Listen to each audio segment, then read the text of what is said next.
আজকে আমরা সংসদ অধিবেশনে সিদ্ধান্তগুলো পর্যালোচনা করে আমাদের পরবর্তী কর্মসূচি আমরা জানতে পেরেছি যে রাষ্ট্রপতির বক্তব্য আজকের সর্বশেষ এজেন্ডা প্রায় 2টা-2:30টার দিকে অথবা 3টার দিকে আসবে।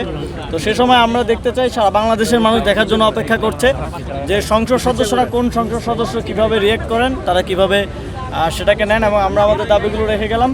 আজকে আমরা সংসদ অধিবেশনে সিদ্ধান্তগুলো পর্যালোচনা করে আমাদের পরবর্তী কর্মসূচি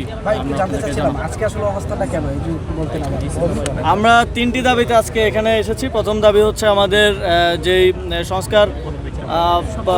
সংবিধান সংস্কার পরিষদের শপথ নিয়ে জুলাই সনদ বাস্তবায়ন এবং গণভোটের রায় বাস্তবায়ন করা, এবং দ্বিতীয়ত হচ্ছে আমরা জুলাই গণঅভ্যুত্থানের যে গণহত্যা হয়েছে সেই গণহত্যার বিচার দাবি করা। আপনারা যা দেখেছেন যে আমাদের সাথে শহীদ পরিবারের সদস্যরা ছিলেন।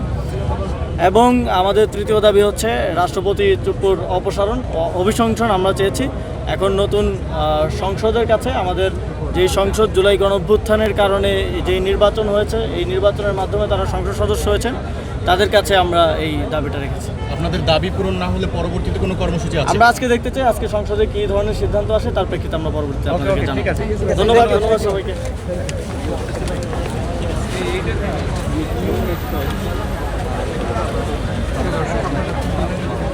দেখতে পাচ্ছেন দর্শক, আসিফ মাহমুদ সজীব ভুঁইয়া এনসিপি মুখপাত্র, তিনি আজকের মতো যে কর্মসূচি সেটি তিনি শেষ করেছেন বলে কিন্তু জানালেন। এবং দেখতে পাচ্ছেন যে ঠিক সংসদ ভবনের একদমই সম্মুখে